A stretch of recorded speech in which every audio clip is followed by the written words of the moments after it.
पटामध्ये न्याय देण्याचा प्रयत्न हा सगळ्यांकडनं झालेला आहे. महाराजांच्या भूमिकेला न्याय द्यायचा प्रयत्न झाला. छत्रपती शिवाजी महाराज की जय जय शिवराय. खरं सांगायचं झालं तर रितेश देशमुख यांची जी भूमिका होती छत्रपती शिवाजी महाराजांच्या संकल्पनेतनं की शेतकऱ्याच्या पिकाच्या देठाला देखील धक्का न लावताना जे छत्रपती शिवाजी महाराज आम्हाला बघायला मिळाले.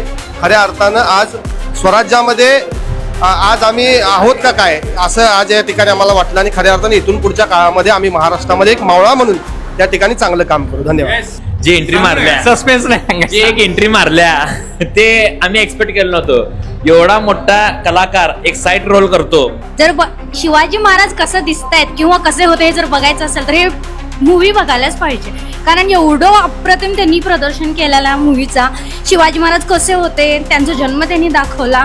शिवाय अफजल खानचा वध शेवट होता आणि शेवटी जर काय म्हणायचं असेल तर छत्रपती शिवाजी महाराज की जय एवढंच म्हणायचं. सलमान खानची एंट्री एकदम छान होती, रॉयल एंट्री होती आणि तशी रितेश देशमुख सरांची पण खूप छान त्यांनी रोल केलेला आहे. काय वाटतं चित्रपट बघितल्यानंतर काय वाटतं? अंगावर असा काटा येतो आणि शौर्य जाणवलं म्हणजे आपल्या पूर्वजांनी जो आपल्यासाठी त्याग केलाय, जे पराक्रम केले, त्यांनी त्यांच्या आनंदी गोष्टी सोडून आपल्यासाठी रडले. खरंच आज बघून मनाला बरं पण वाटतं आणि एक अंगावर असा अभिमान असं गर्वानं अंग भरते की बाबा आपले जे पूर्वज आपल्यासाठी त्यांनी काय केले.